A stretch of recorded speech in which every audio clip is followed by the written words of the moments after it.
How's it going, everyone? John here, the host of Spear Talk. Here to tell you to check out the SpearTalkPodcastStore.com. That is SpearTalkPodcast.com to check out all the Spear Talk merchandise. We have coffee mugs, we have t-shirts, we have hoodies, we have sweatpants, we have guitar picks, we have stickers, we have pins. We have it all. You name it, we got it. You can also join the Spirit Talk Book Club, which sold out in 2024, and we are close to selling out 2025. So be sure to check out SpiritTalkPodcast.com for all your Spirit Talk podcast merchandise. Thank you all. How's it going, everyone? John here, the host of Spirit Talk, and today we have to have retired Sergeant Major Mike Vining onto the program. Mike is a founding member of the Army's Delta Force and one of the first EOD units for that unit. He's won numerous awards, some actually too many to list here, but stuff like the Bronze Star, Legion of Merit. You've dedicated your life to service, and you're still actively involved with the veteran community, helping veterans today. You have a lot of hobbies like mountain climbing and all that stuff, and I just want to thank you for putting the time in today and talking with me today. Thank you, John. I'm glad to be here. It's uh, it's funny. I know you've talked about it, but that legendary the meme of you that kind of popped up, and the reason why I was well aware of you. I've had guests on the show that have talked about you before in the veteran community, and they obviously think very highly of you. But it wasn't until I was in some like someone sent me a thing saying, "Hey, you bet your day could be bad, but if you saw this guy, like, does he look like he teaches science?" Or it was a very type of thing. And it's like, and I saw it, I'm like, my God, I can't believe I've had Mike on the show because it's like you see that, and there's obviously humor with that, but it does bring to light that people that serve this country, whether it's military, law enforcement, first responder, whatever it is, the assumption is you have to look a certain way, but people that don't look the perceived way that Hollywood likes to tell people is people like yourself that very unassuming, but here you are and the life you've lived in that community. Yeah, yeah, we're just, you know, we're first responders. We're just ordinary people. We look just ordinary. Can, you know, yeah, everybody, that movies, Hollywood, TV, you know, portray a certain perception, and then that becomes a lot of people's reality, you know, um, you know, so. Yeah, we're just ordinary looking people. With your now, what is the reasoning you led you kind of not only decide the army, but like the explosive ordnance division itself? Like, I mean, that's very. I've met a couple people that have gone through there and served and done their stuff through that, but like you, they have like that twinkle in their eye where it takes a special kind of madness to kind of volunteer that. And have you always had that madness? And then how did you kind of jump into the realize like EOD wasn't a thing until you kind of got out there? Yeah, well, I liked science. Growing up, I liked science. For Christmas, I would get chemistry sets for Christmas, and each it seemed like each Christmas it was a bigger chemistry set. Yeah, and I tell people that it was back in the 60s, it was different than it is today. Uh, I saw an ad in Popular Science at the back of the Popular Science, so that for $1 you could send away and get 101 explosives and pyrotechnic formulas in Popular Science. So I sent in my dollar and got this paper about how to make all different explosives and pyrotechnics. So that's what I started making that, and I would set the stuff off in my backyard, and and then so I was always interested in science and chemistry and explosives, and then I saw this film. It was a black and white film, the Battle of Britain. The Germans had dropped a bomb, went into the subterranean cavity. I think it's by St. Paul's Church in London. This is the reenactment of that. And so here's this large German bomb. I think it was called, nicknamed the Satan. And this British officer goes down by himself down into the cavern, catacombs, and then removes the fuse. The German bombs used transverse fusing. They didn't use the nose and tail like everybody else does, and they used electric fuses. And so then he just removed the fuse ring and he just removed the fuse out of the bomb. A lot of the bombs that the Germans dropped during the Battle of Britain were delayed, like the clockwork delay that could go off up to 72 hours. So and I thought, wow, that's amazing that a person, walks down to a bomb that could go off at any second and defuse it. And what kind of a person it takes the courage to do that, or insanity, I don't know. But it amazed me.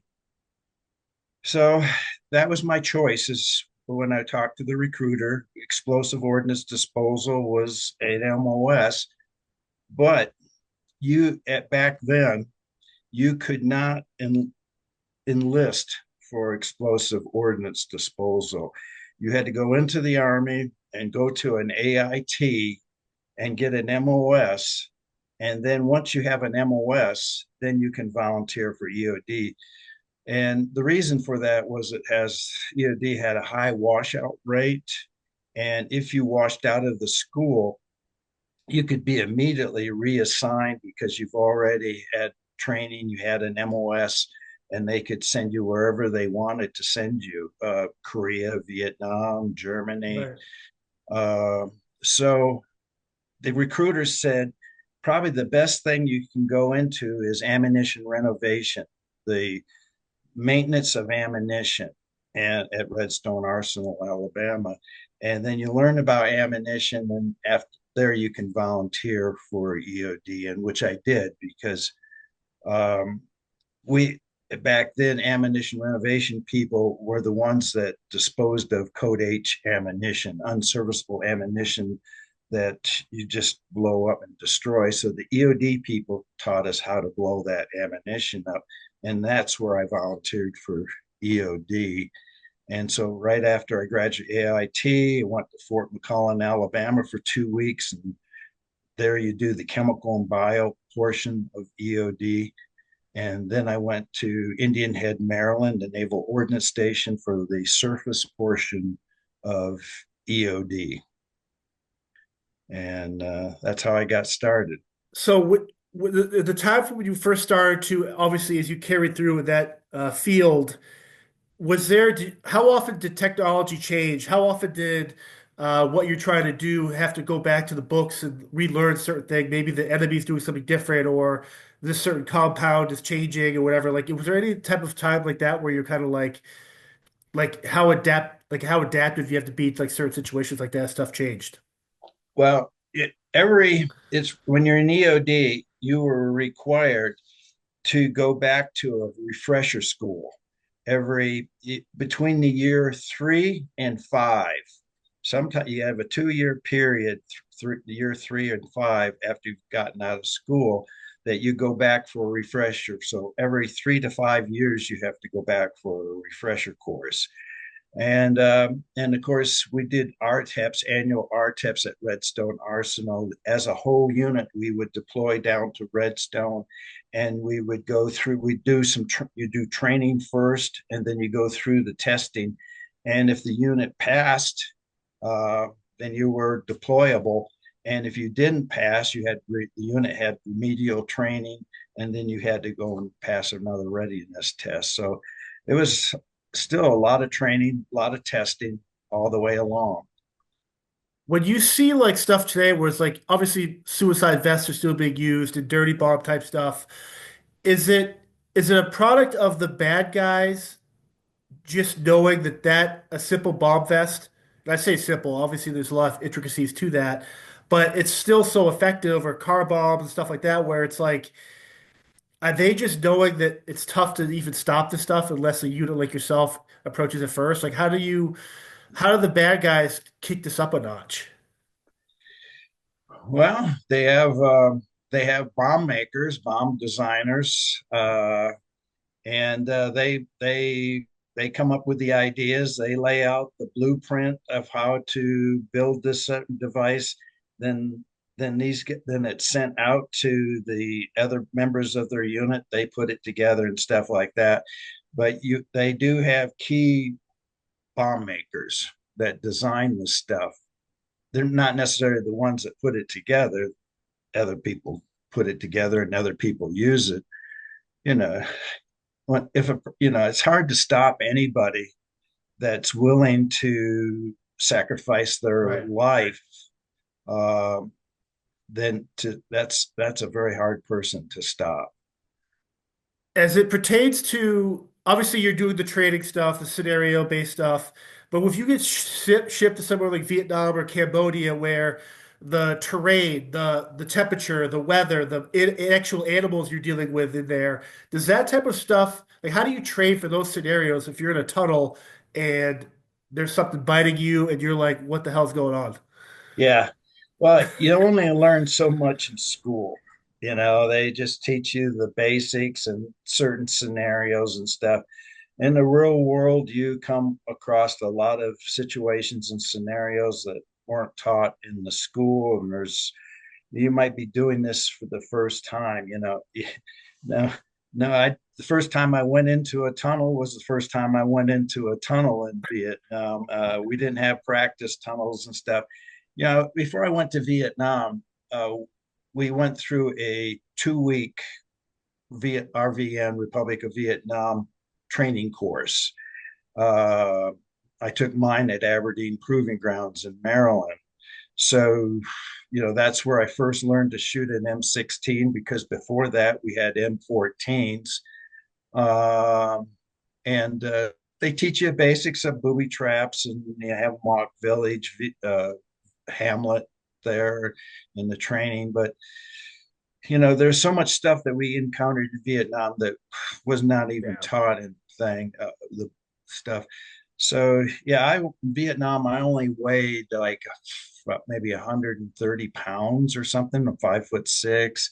So I got to go into the tunnels and stuff. So it was interesting. Yeah, a lot of critters in there. You go into the tunnels, and well, first it's the odor. You can smell urine. It stinks. The tunnels are well designed. They were dug in a jungle type tropical soil called laterite. Laterite is a kind of a clay that's almost to become a rock. It's pretty solid, and it's very elastic. Laterite is, so if a bomb lands near a tunnel, because of the elasticity in the soil, it doesn't tend to cave in the tunnels. So they Right. were, and of course the tunnels that I went into, I never encountered a human in the tunnel, but there was a lot of critters in the tunnel. Never encountered a snake in a tunnel, Oof. which is good. But scorpions, yeah, there were scorpions, centipedes, spiders, uh, and cave crickets. You go into the tunnel, and just full of cave crickets, and you can't, as you're moving through, these cave crickets are jumping around, and you're squishing them and stuff like that. In one tunnel, all of a sudden I heard this noise, and a group of bats just flew right over the top of my head. The tunnels are very narrow, and that made my heart skip a beat. you know Yeah. bat that was the only encounter I ever had with bats in a tunnel. um, so yeah, the centipedes would hang up on the ceiling. They had long legs, Ugh. and they didn't they secreted a poison that if they touched their skin, it formed blisters. They Not kind of like the ones that we have here, which have a venom. Uh, and So when I shined my flashlight on them, they would recede back into the darkness. So I cleared my way through with the flashlight. And then in the tunnels, I blew up a lot of stuff. A lot of ammunition down that was stored in the tunnels, medical supplies. Uh, One tunnel was full. It had actually a chamber in it that was full of bicycles, and another one had cans of gasoline in the tunnels that we, and so we just go in and blow those up. So, I mean, obviously, with like the training there to like you know what you're doing, but you're also with the whim of a tunnel that might not be secure, right? So, how do you like in real time basing the amount of ordnance to destroy something versus I got to make sure myself or whoever else in here with me doing this gets out of here alive without the earth collapsing? Yeah, the tunnels never, they were all solid, I mean, they weren't like any fear of collapsing. And once we did go in and we find what's in there and figure out how much explosives we need, then we just bring down in the explosives and set it up and to blow it up. The Warehouse Hill was in Cambodia, and I was part of a team that blew up Warehouse Hill. And that was all underground. There was a ridge that was dug in on both sides of the ridge, tunnels and stuff. And it was just where they stored all their ammunition. And so we blew that up. And that was the third largest enemy ammunition cache in the Vietnam War that we blew up. And I was involved in Rock Island East, and which was the largest enemy weapons and ammunition cache in the Vietnam War. And that was 300, maybe 24 tons of weapons and ammunition, all kinds of, everything from 122 millimeter rocket launchers to 120 millimeter mortars. One of the things that was curious about Rock Island East is there was stacks upon stacks of 85 millimeter uh, Soviet fixed ammunition. And the 85 millimeter artillery rounds only went into two things. It was the T-34 tank took the 85 millimeter round, and the 85 millimeter field gun took it. What we had never seen in this part of South Vietnam that I was in, Three Corps area, uh, we had not encountered any 85 millimeter rounds being launched or anything.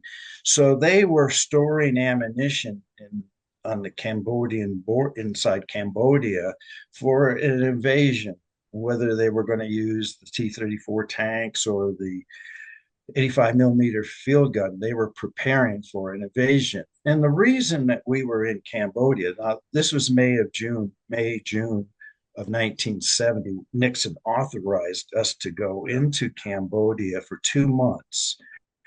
And it was part of the Vietnamization program where we were now going to turn the war over to the South Vietnamese. But we wanted to give the South Vietnamese a good fair start after we would start to withdraw. So that's why we went into the sanctuary zones and destroyed all their weapons and ammunition and stuff.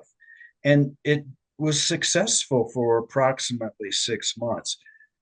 You know, after we did that, we weren't getting mortared, attacked like we were before for about 6 months, and then it started to increase. So, and I think that Vietnam War was just poorly publicized to the American people. Of course, you had the news people. Oh, They have their agenda and their stories that the news people wanted to put out. It was, I think the American people had a perception when we went into Cambodia that this was an escalation.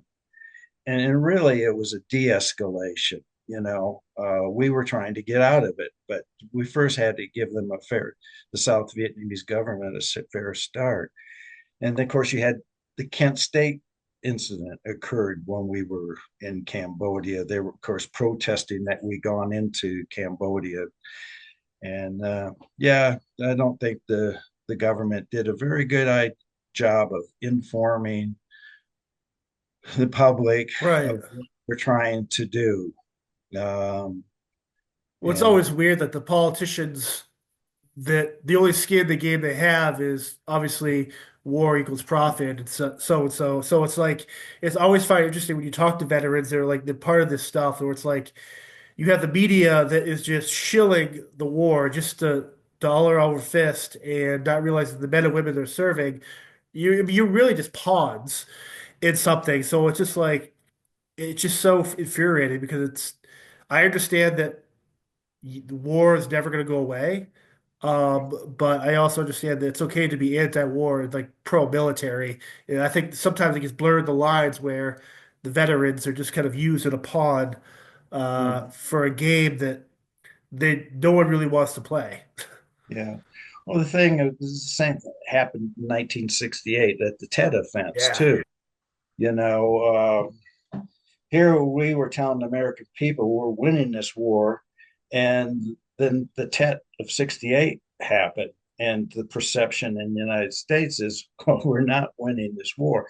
But this was a last-ditch, desperate attempt by the North Vietnamese to try to overthrow the South Vietnamese yeah, government. They truly believed, the North Vietnamese, that once they started this invasion,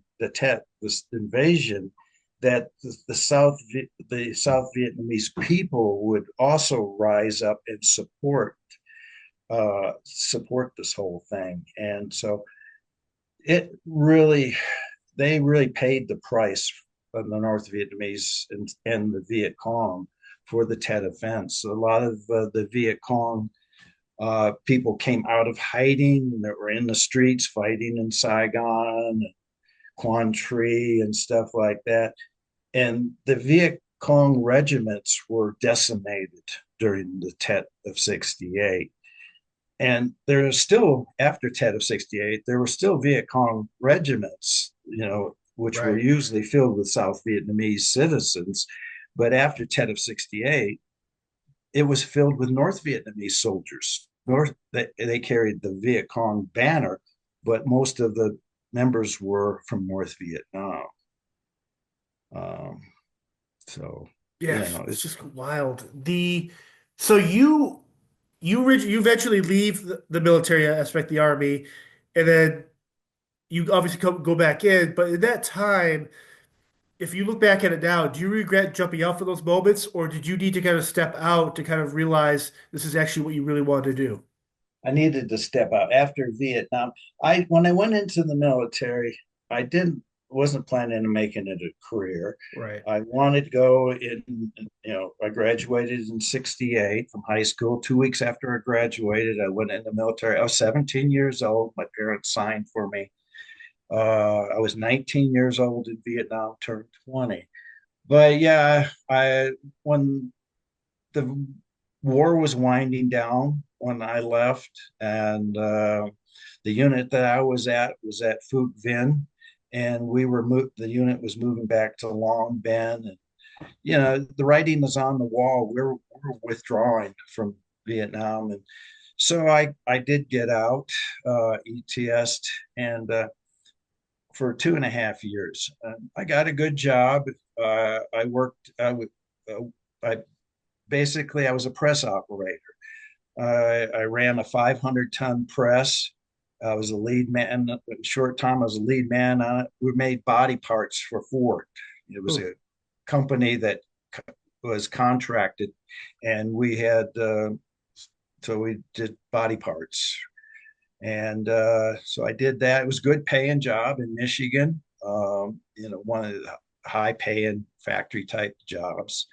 And so, yeah, but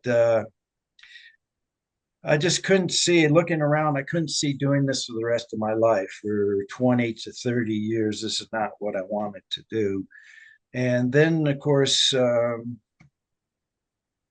the the Arabs in Israel went to war in 1973 in October, the Yom Kippur War, and 82nd was put on alert, stuff like that. So I went down and talked to the recruiter, and the military, of course, was downsizing post Vietnam, and they weren't taking any previous serving people back into the military, except for we had a shortage in EOD. So the recruiter said, "Yeah, you can come back in the military, but you got to come back as EOD." And I says, "Fine, that's great with me."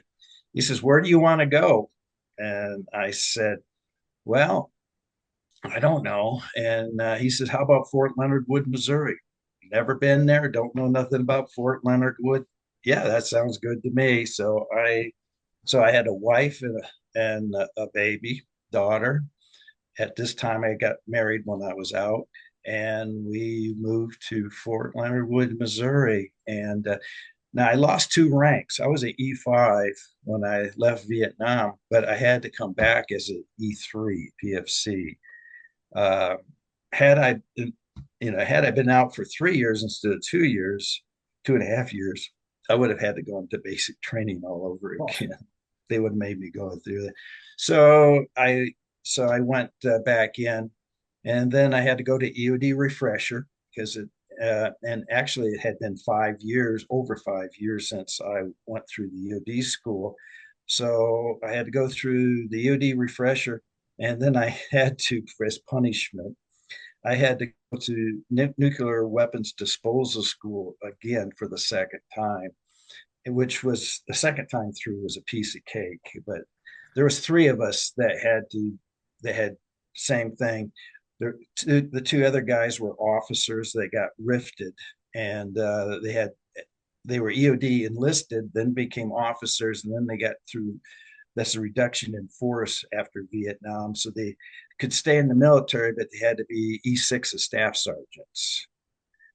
So they still had the reserve uh, officer rank.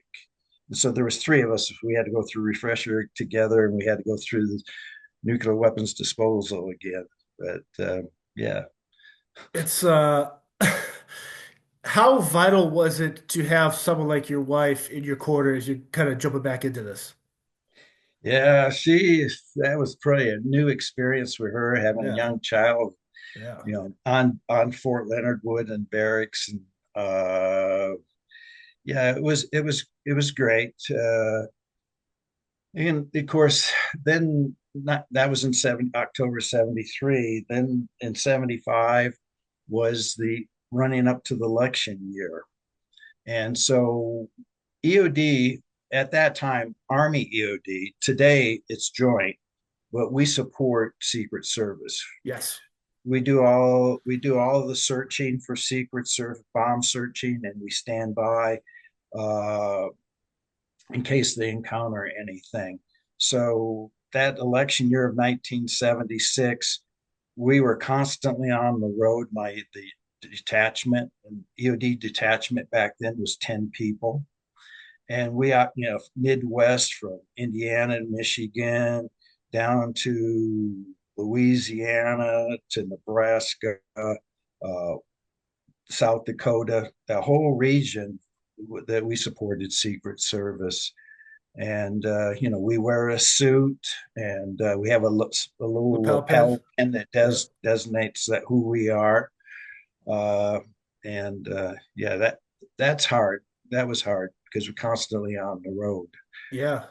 It's I used to be Secret Service with Obama and when we do like obviously with the campaign years or like we some of the big trips we do like Israel or Jakarta and like obviously Mumbai like places where um there could be serious issues. I mean obviously there's issues here now too, but it was always the EOD people that I would hang out with because they were like the most if something was to go bad, you want them there with you. But like they're like the humor and I've always interested like their approach to life is it's refreshing in a sense where you guys are working in a world, girls are working in an environment that literally can be blown up in front of you, and there's a sense of like humility yet just madness. And I've always just been attracted to those people. I love hearing their stories and it's just yeah, like that was my most fun of details because they were just the ones who were like, oh, I'm with those guys. Oh, perfect.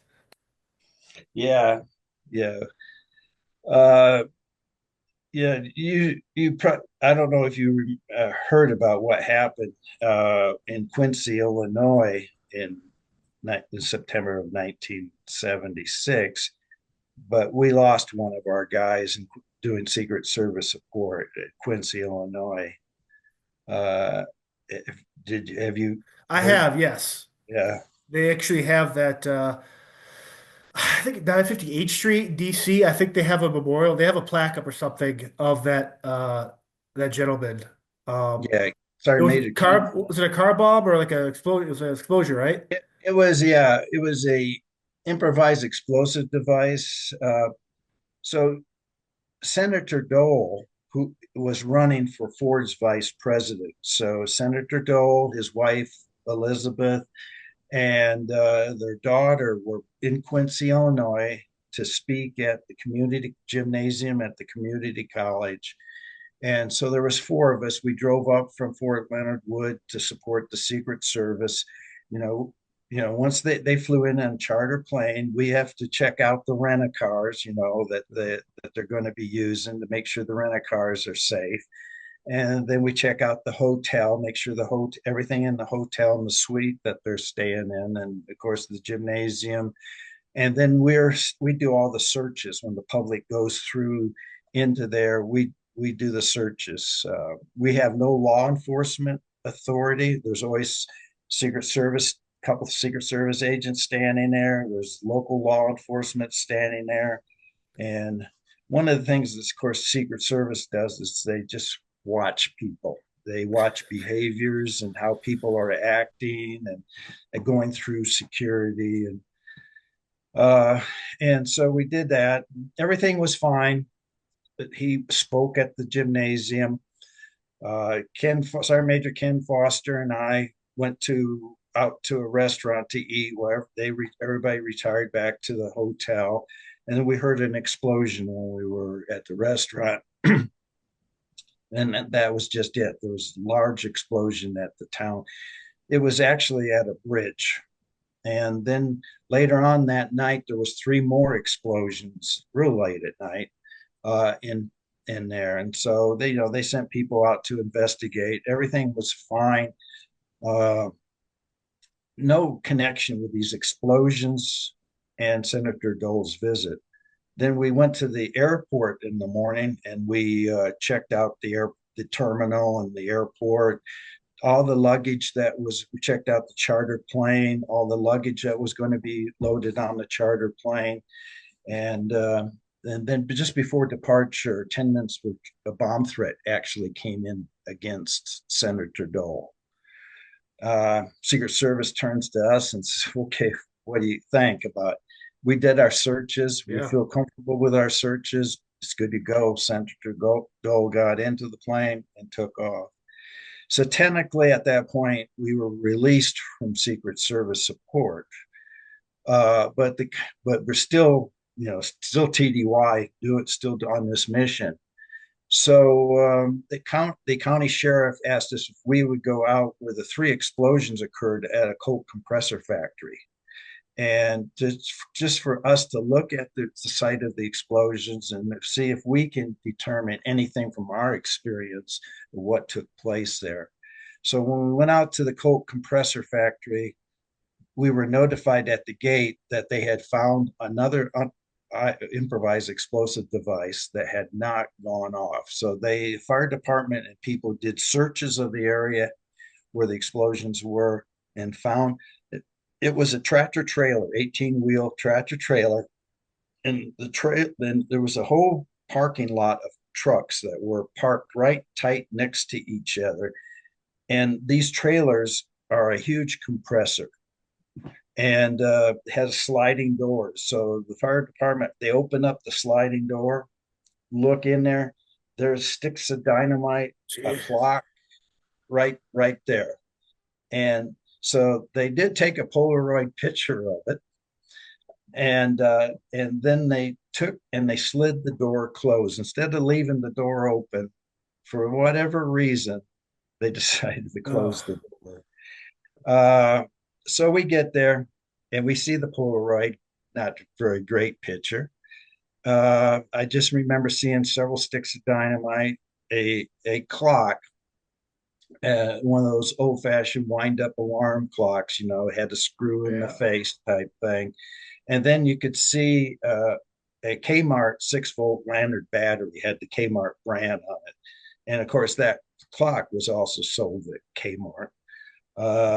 And we could see that. So Ken Foster, what he was going to do, Sergeant Major Foster, now this was actually his last TDY trip Ooh. because He just got promoted just to sergeant major, and now he's got orders to go to Germany to take over a sergeant major position, the control detachment in Germany.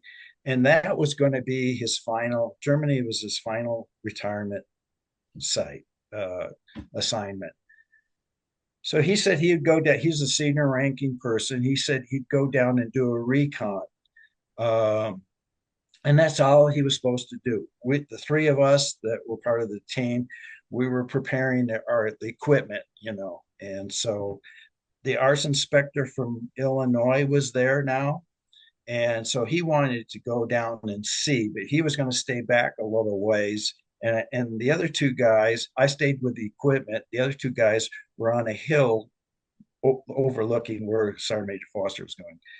So Sergeant Major Foster walks down between the tractor trailers, which are tight. You don't have a lot of room. He opens up the door, and the next thing I know, there's a large explosion. Uh, Pieces of metal from that trailer are just flying through smoke and everything. The arson inspector, who was out a ways, he was temporarily blinded.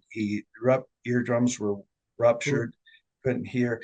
So the other two guys grabbed him, pulled him out. I ran down to Sergeant Major Foster, and I could tell he died very instantly. There was nothing I could do or anybody could do. He took the whole blast because it was up high, about head high. Took the full blast there.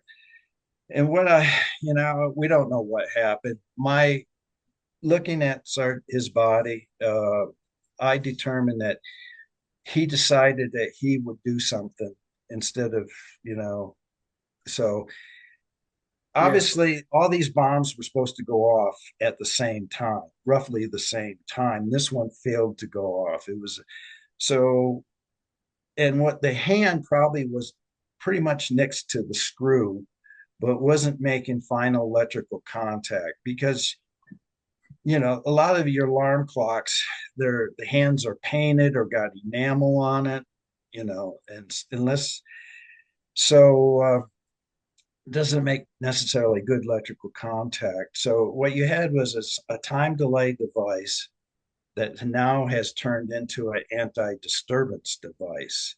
And I believe that he was attempting to remove the blasting cap out of the dynamite, and that slight movement was enough to cause final electrical contact. The device Right. blew up, and I could tell that because his right arm was missing. Um, and so, but the area, once they found this device, the area, they stopped the search, which they should. Of course. So then now the area is still unsafe. So the three of us had to continue clearing that whole area so that we could then bring the coroner in to take Ken's body. So we loaded Ken's body into a body bag and loaded it into the coroner's vehicle. And then a bomb threat came into the high school. Yeah. So now we go run over to the high school and they evacuate. There's two high schools. They evacuate both high schools, and we talk to the people that work there, the janitorial staff, some of the teachers and stuff. And we asked them to go into the high school and do the searches.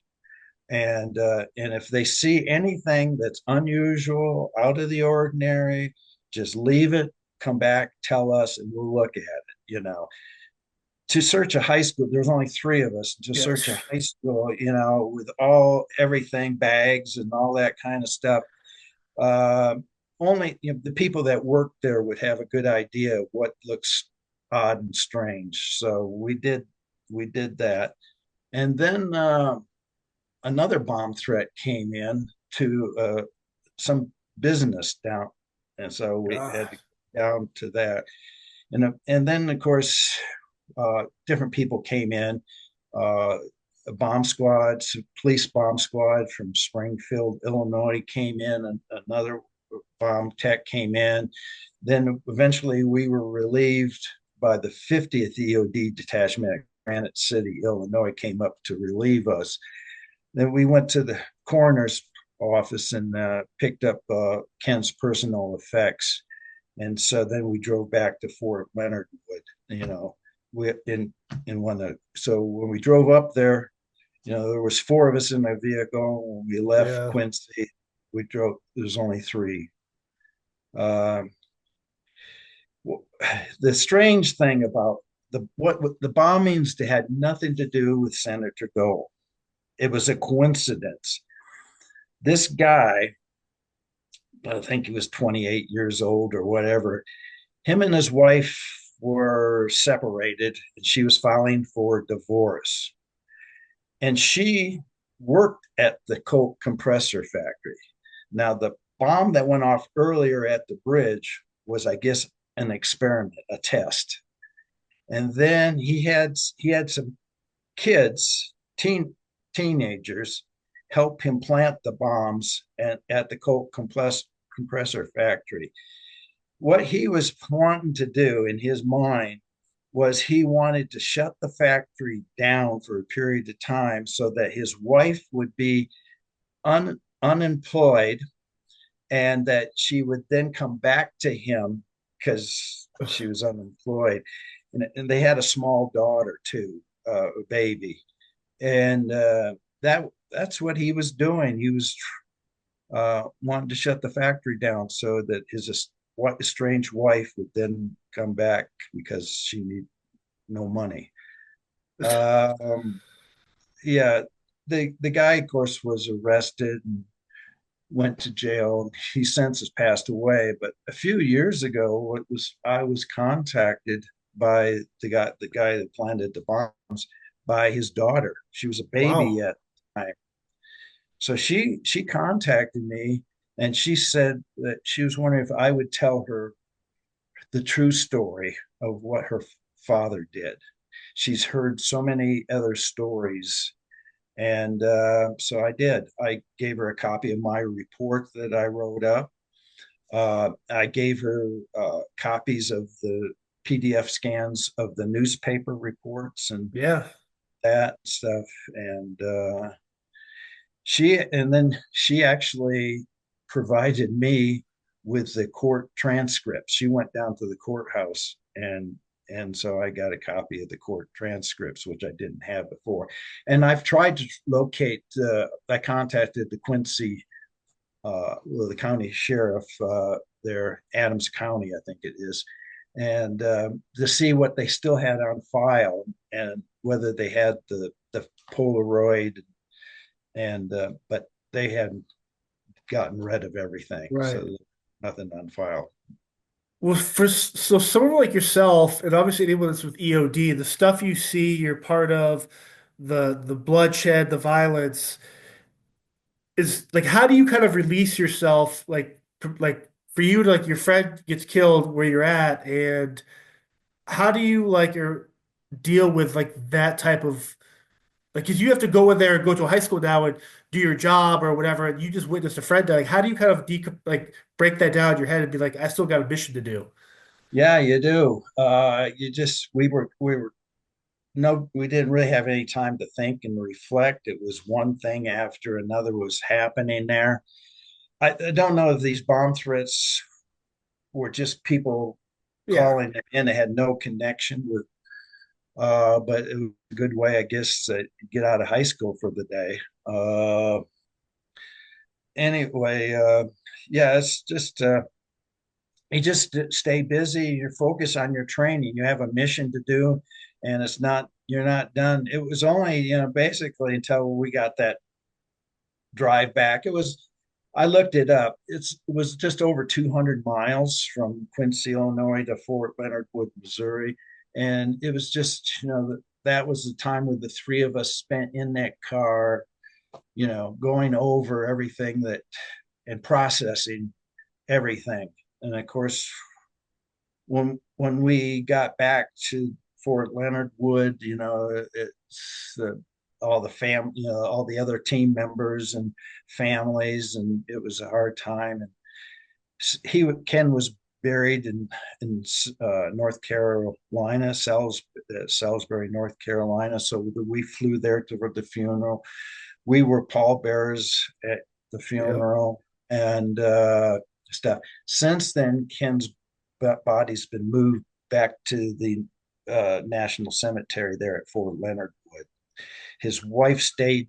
His wife stayed there in Liz is her name. She stayed there at Fort Leonard Wood, outside of Fort Leonard Wood, and so she was buried there. So now they're together, and I've stayed in contact. Ken had four children, two daughters, two boys, but the one daughter, I think she was the youngest. Uh, I've stayed in contact with her, That's awesome. yeah, throughout the years. The unit at Fort Leonard Wood, it's now the 763rd Ordnance Company, EOD. Uh, every year they do a rucksack run and raise and in September to honor Ken's death in his name. And the money they raise, and it's open post wide or anybody, and the money they raise goes to the EOD Warrior Foundation. Love that. Yeah. With the obviously the historical, the cultural impact that the Delta Force has had in throughout combat history, did you ever, at what point did you kind of look back and be like, man, I was part of the first group? Because it's like, obviously we've talked about, but you look at the movies or TV shows, it's like, oh, Delta Force, Green Berets, like all these special force units, love it. But to be a guy that was there at the groundwork of that it's got to be like that'd be like well, that's such a cool feeling, I think. Yeah. Well, after Ken's death, I had the basic first aid that you get, basic training. I had also attended a Red Cross first aid standard course. But I knew that, that I stayed in this field. I needed to be more medical training. So I enrolled in a college, Texas, it was at Central Texas College there at Fort Leonard Wood. I enrolled in the EMT course. So I went through EMT training, and I was registered as an EMT in Missouri and nationally registered as an EMT. And at that point, I decided, well, maybe I think I want something different go moving forward, that I would like to be a special forces medic. So I actually put in the paperwork to go to the Army Medic School, and to go be a Special Forces medic. So I'd be a medic. I got my demo background.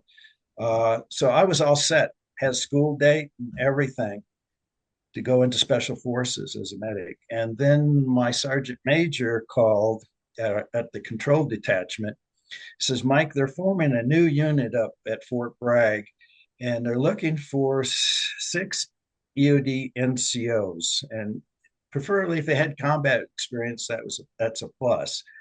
And so he gave me the telephone number. I called the telephone number, talked to somebody. I don't know. All I know is a special unit, Fort Bragg. Talked to somebody and told a little bit about my background. They asked me some questions, and they said, "Would you come in for an interview?" And I said, "I would." So I think 2 days later, I was at Fort Leonard Wood uh, doing my interview. I even had Colonel Beckwith. I was interviewed by him, and so, and then a couple weeks later, I PCSed to Fort Leonard Wood. Uh, my my wife and family. Now I have two daughters. They stayed back at Fort Leonard Wood for a little while, and then when I got there was 5 EOD guys that had volunteered, NCOs that volunteered for this unit for Special Forces Operational Detachment Delta.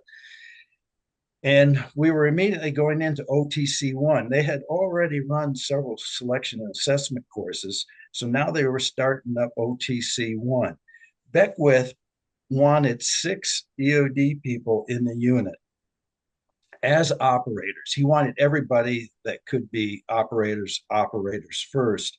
And then you have your specialty skill.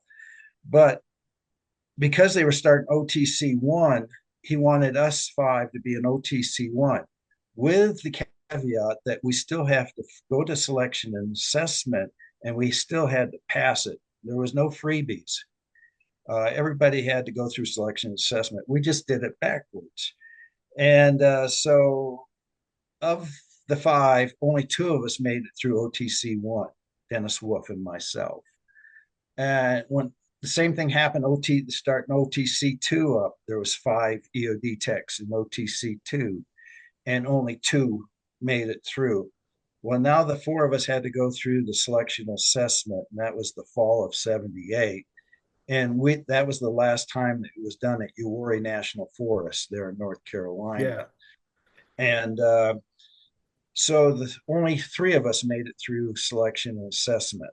And then we had to go to airborne school. Dennis went down to Fort Benning, but seventh group was actually running an airborne jump school at Fort Bragg. So Irvin Banna and myself did the jump school at Fort Bragg. And you know, It's yeah, awesome. yeah. So we kind of did everything backwards. OTC one and OTC two were filled with a lot of Vietnam veterans, Rangers, and Special Forces. Beckwith really recruited them heavily to start the unit up. And, one of our missions, which was our only, at the time, our only unclassified mission that we had, was POW rescue. And it was based on the Sante raid, which took place November of in 1970. Yeah. And so they had to train up a special unit at Fort Bragg and get all the stuff. And it took time to develop this, to get up to do, then to execute the Sante raid. In Delta, though, we had two of the Sante raiders were part of Delta, the initial part of Delta. Dick Meadows and Jack Joplin, but they have both since passed away. Uh, so yeah, when they went to, of course, Sante, the prison, when they got there, the Americans were gone and moved. And I recently, it's always been speculated why the Americans were moved. I know I deviate, but I think this is interesting. Yeah. Um, they say that, well, because of the monsoons, the prison camp flooded and they moved the Americans because of the flood, or they somehow the North Vietnamese got wind that there was going to be a rescue attempt. Well, it floods, monsoons happen every year, and it floods every year. And what about 8 kilometers from this is just stuff that I've learned recently because I have a friend who's Vietnamese and spent a lot of time.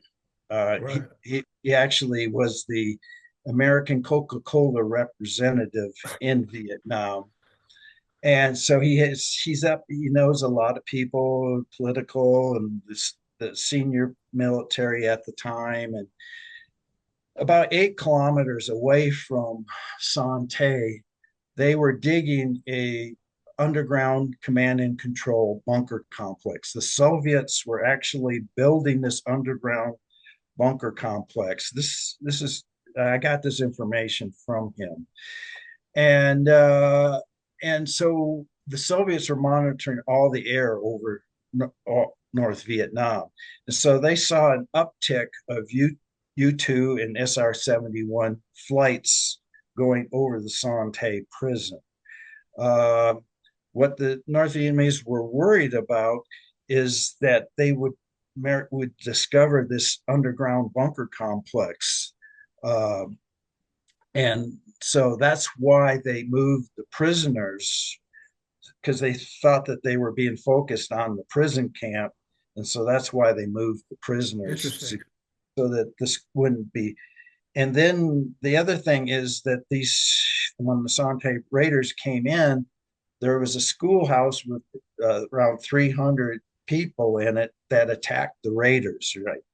And if you look at what's written, they would say that they were either communist Chinese or Soviets. Uh, and I'm like, you can't tell the difference between the communist Chinese and the Soviet. But these were workers that were working there at the building the underground bunker. And that underground bunker, command and control bunker, is where Ho Chi Minh passed away. He was in when that was where he died, in that bunker later on. Interesting. Uh, so that's what was going on, Sante. So we wanted to have a stand-up rescue force to rescue POWs. Of course, we had counter-terrorist mission, hostage rescue, all that other kind of stuff. But we would have a stand-up force that could be immediately deployed on a situation like that, wasting no time. Um, so yeah, then of course November 4th, 1979, the American embassy in Tehran Oh, was overtaken for the second time. That was the second time the embassy was overtaken. First time I only held it for a short period of time. And then I was with B Squadron, and then we were out skiing, and we were out Breckenridge skiing, doing winter training. We had just the unit just been validated, you know. Blue light, which is fifth group, was stood up until we got ready. You know, a lot of people got blue light and Delta mixed up. Blue light was fifth group at Fort Campbell, Kentucky, and they were stand up for these kind of missions until we got trained up for this mission. Then once we stood up, blue light stood down.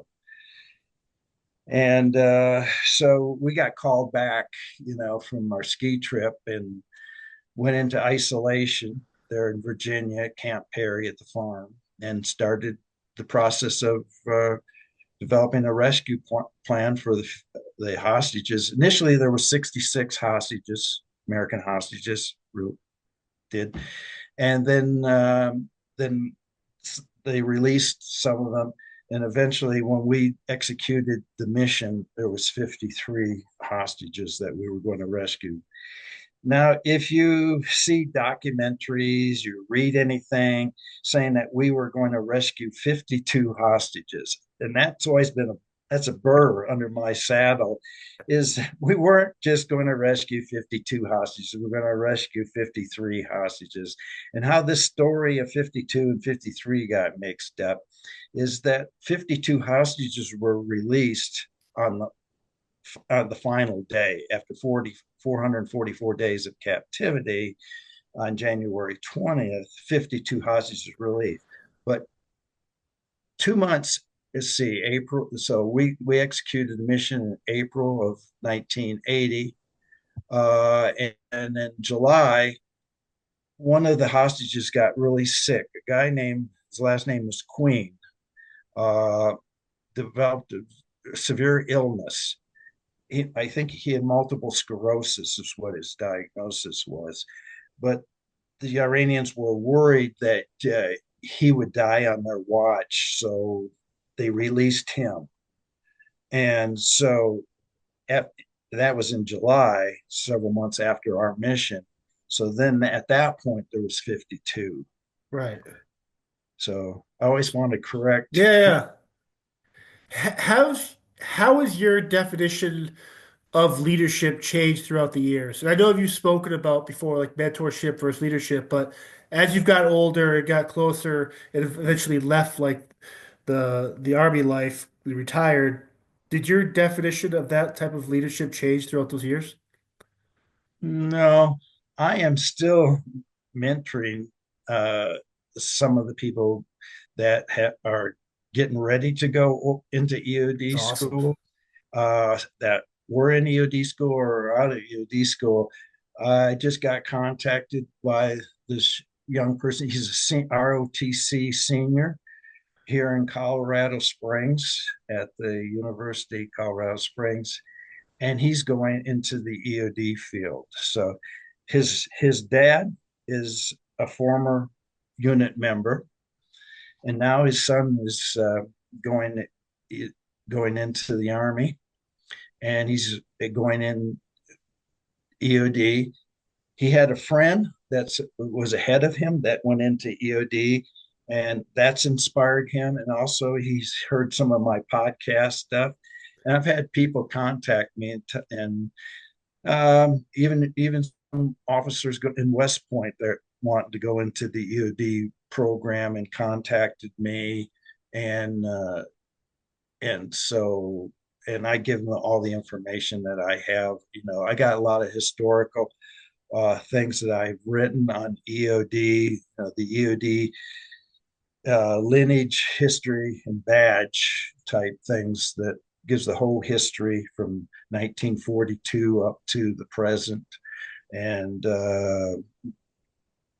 so I give them all that kind of stuff, so they know the background.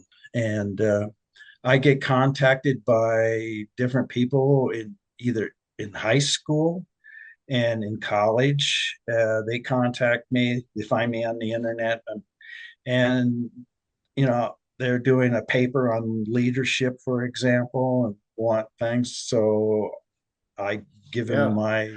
my advice on that. And when I get contacted, I make sure that this person's legitimate, and is a college student and is doing, Yeah. so I do check before I answer uh, out there. So So so I know we talked about it earlier, but so I know you've climbed Denali, you've climbed other mountains and stuff like that. And so it's like that connection with being the outdoors and specifically mountain climbing. Is there a correlation between you mountain climbing by yourself versus you and say a tunnel about to blow something up or do your EOD work? Like, is there any connection there? well, in Missouri, I became a spelunker. I did. There was so there was in Missouri there is some rock climbing, Yeah. but when I in 1970, Missouri had uh, more known caves in the United States than any other state.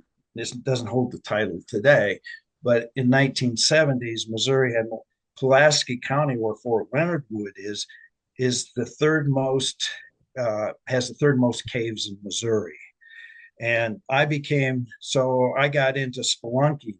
So I joined the university. So it's University of Missouri at Rolla. I joined a rock climbing club and spelunking club. And then I became a member of the Missouri Speleological Survey and the National Speleological Society. And I became in charge of all organized caving in Pulaski County. So, doing cave surveys, maps, and stuff, and finding caves too. I found went out cave hunting, found 6 new caves in Missouri that had never been reported. Uh, and so explored those caves. Not I was in climbing, but I went underground in Missouri, did a lot of spelunking, went on 2 cave rescues where we had to rescue Jeez. people in caves. And so, yeah, I like all that kind of stuff. And then when I was in Poland, when I did some climbing and stuff in Poland, and I also did some caving in Poland too. In Poland, the caves are very difficult caves. They're a lot of vertical where you're repelling and ascending, not so much horizontal.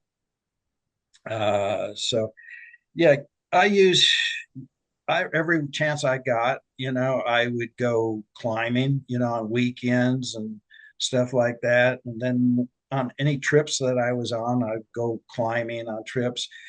I spent a lot of time out at Nevada test site doing testing out there. And then on the weekends, because when you work at Nevada test site, it's a 4-day work week. So you got 3 days off. And then we'd go to Las Vegas, but I spend my time out at climbing out the Red Rocks instead of in town in Las Right. Vegas, or out at Mount Charleston climbing there. So uh, any spare chance I got. So I became a master breacher there in Delta, and I was the R&D breaching sergeant major. But I also taught in Delta rock climbing and mountain climbing, and I guided our rock climbing and mountain climbing trips. Like I That's did awesome. of the 6 trips I did up Mount Rainier. Three of them were with the unit.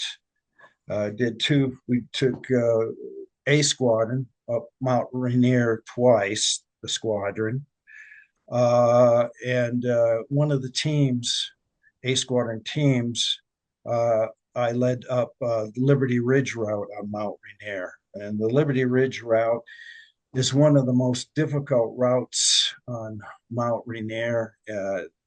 It's been a lot of fatalities on that. It's a very dangerous route, and it's also a committing route. Once you climb Liberty Ridge, it is very difficult to retreat. So you're committed to go to the top. And of course, we went to the summit, and then we camped up on top of Mount Rainier, and then came down on the Edmonds route. Yeah, the first time I did Denali, God. uh, I did it with nine members of the British SAS. I worked a lot with the Tutu SAS. I've worked with the New Zealand SAS. I did climbing in New Zealand, the New Zealand SAS. But so the Brits were climbing Mount Denali, was Mount McKinley, but now it's Denali. And so they had nine members, and they invited me to join them. So that was the first time I did Denali.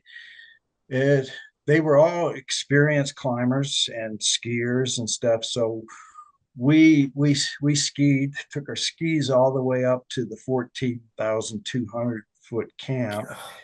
Then above that, we were on crampons and stuff like that.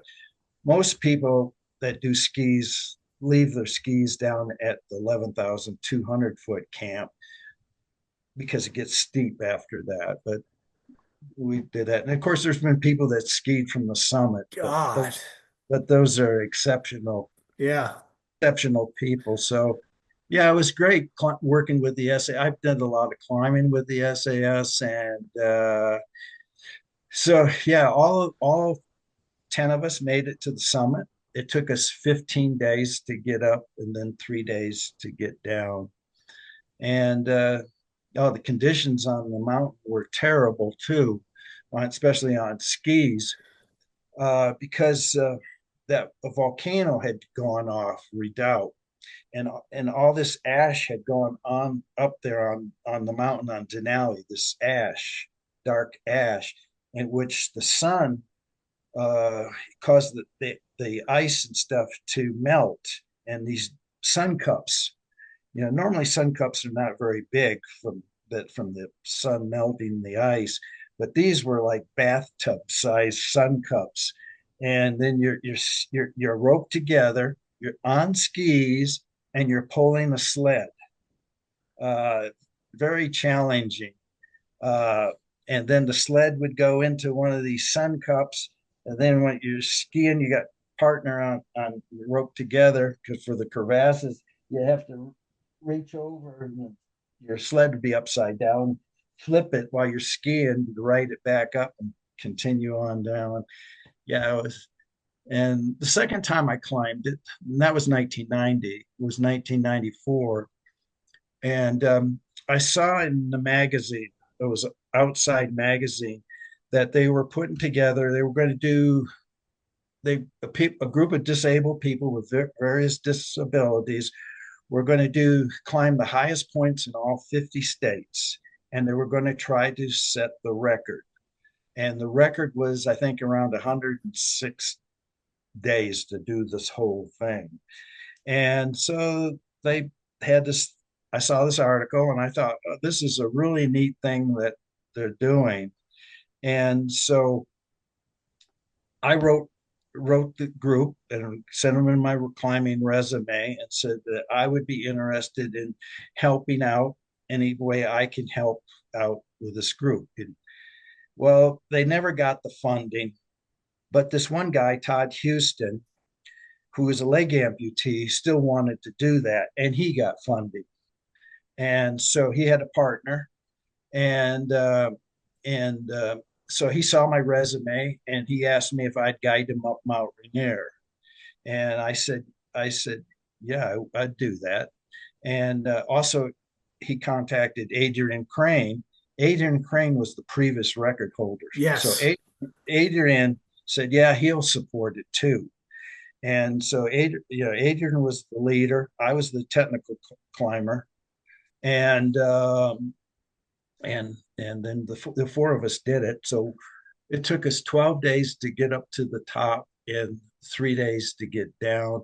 And then from that point, he got to the top on June 1st, 1994, and then they got down and we're going to do the 48 states. You have to do that by driving to each of the 48 states, and then you can fly and go do Hawaii. He contacted me and then asked me if I'd guide him up Granite Peak in Montana and Gannett Peak in Wyoming, which are two very tough peaks.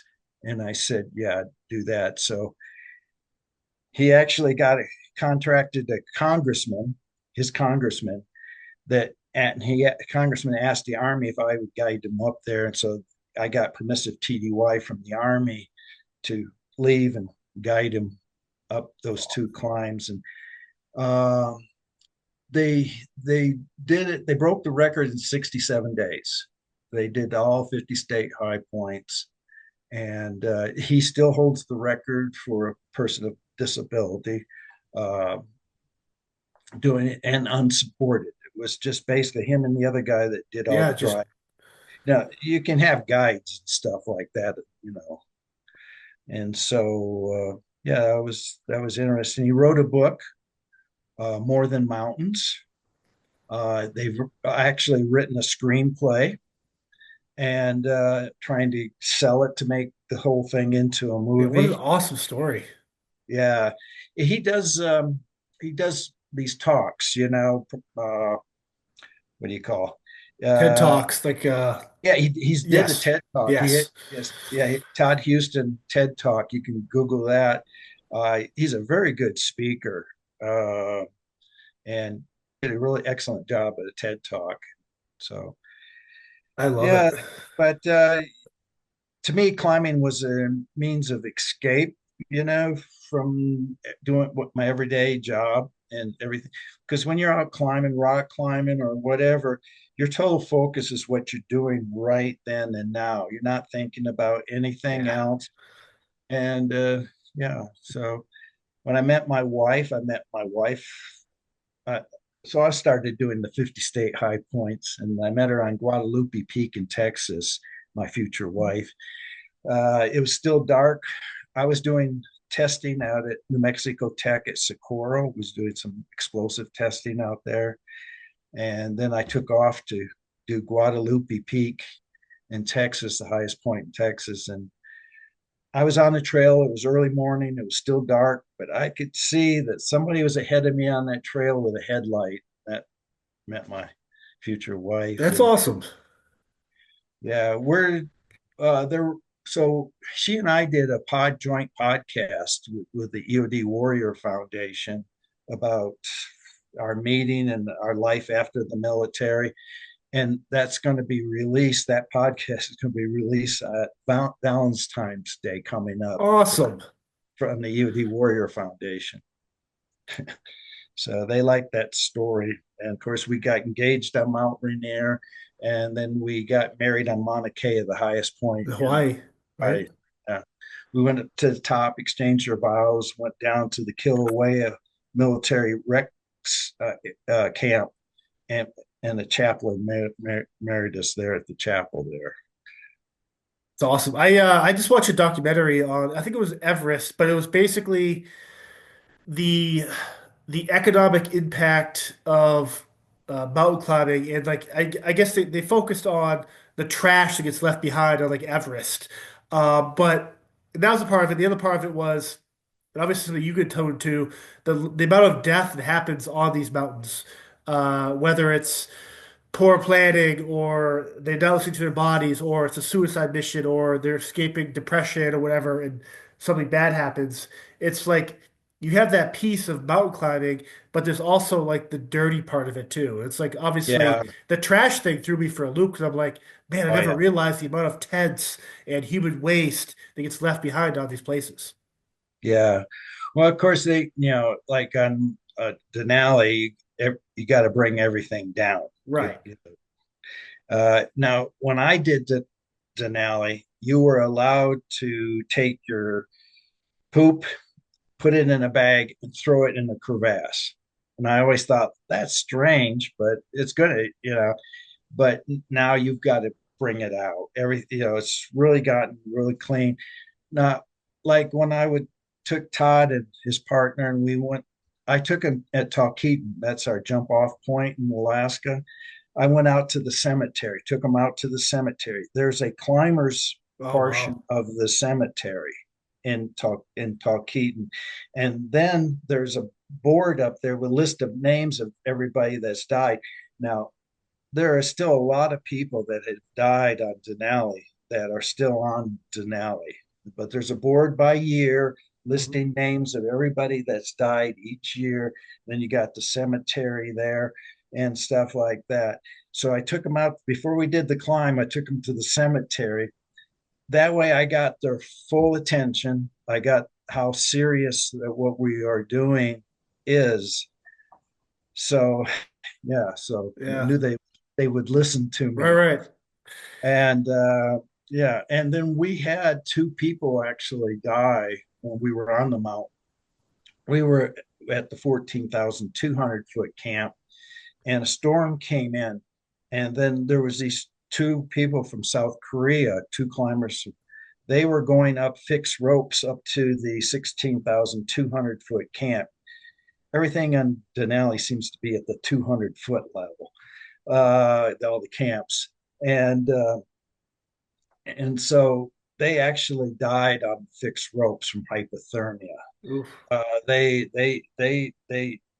even took off. They were took off their jackets in the storm, and because you in hypothermia you get a false sensation of being hot and warm, and that and they they brought their bodies down to the 14,200 foot camp, and then when we got down off the mountain, they were being buried at Talkeetna Cemetery. Oh, Uh, so they asked us if we would be the pallbearers at the funeral. So we were jeez.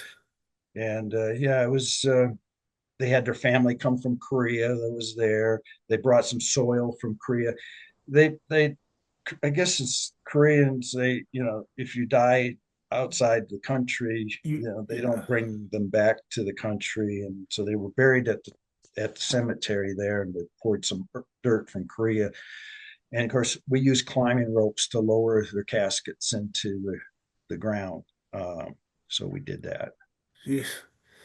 What a this it's been amazing having you on here, sir. And I just I can't thank you enough for your service and your continued service, and looking forward to the Valentine's Day podcast. And if people want to, I don't know if you're on social media or not, but if people wanted to reach out to you, obviously I was able to find out where you were and stuff like that. But if you have any other things you're working on you want to talk about now, or just kind of just that podcast. Yeah, yeah. I'm actually doing another one. My wife and I are doing a joint one actually coming up on the 23rd for a guy who does a podcast. He's the editor of Texas Fish and Game, Awesome. and he wants to know about it's basically more oriented to the dangers in the outdoors, uh, what things like my wife is she's written 13 books. She's a freelance photojournalist, a professional wildlife photographer. She has written biking books. My wife rode from Florida to Maine, from Virginia to Oregon, down the Oregon, California coast. Wow. And she has written like hiking Oregon. She has hiking Colorado's Wiminuche and South San Juan wilderness areas. And so she herself is a very experienced outdoors person. A lot of these hikes that she's done solo. And before I met her and my final years of retirement, so she is well experienced, and So we're going to do a joint talking about keeping safe in the outdoors. Uh, yeah, so Love it. yeah, and I taught her to climb too. Uh, so we started out climbing gyms in Las Vegas and Fayetteville, North Carolina, and then I took her on our first rock climb. It was about a 600-foot climb. It was I think it was. I'm trying to think how many pitches it was. Maybe 5 pitches. In 5.8 degree of difficulty at Stone Mountain, North Carolina, which is a very slab friction run out mountain. And so the first climb she ever did was a multi-pitch rock climb. That's And awesome. yeah, she was leading 5.9 trad routes like out at Joshua Tree National Park. It's awesome. Yeah. Well, thank you for this, Mike, and I look forward to keeping up with your journey. It seems like you've only actually just begun, really. Yeah, I turned 75 this year. So yeah, but Love yeah, it. I still stay heavily in touch with the special operations community and the EOD community. Do a lot of stuff. Work with the EOD Warrior Foundation, and I'm a director of National EOD uh, Explosive Ordnance Disposal Association. I do a lot of history. I'm an assistant historian for the National. I do historical research for the EOD Warrior Foundation. So I'm research is mainly EOD research, and we have an EOD memorial. That's at Eglin Air Force Base. That's where the school is today. The Navy is the proponent for EOD training, and I've researched a lot of deaths that have occurred in World War II and Korea that we did not know about, bomb disposal deaths, with both the Army, Navy, and Marine Corps. Uh, that they've been adding these historical names to the memorial since 2015. So I've got still a lot of names that we're working on, trying to get their names put on the EOD memorial. Love it. And Well, I appreciate you, Mike, and again, thank you for your service, and thank you for it all. great talking to you, John.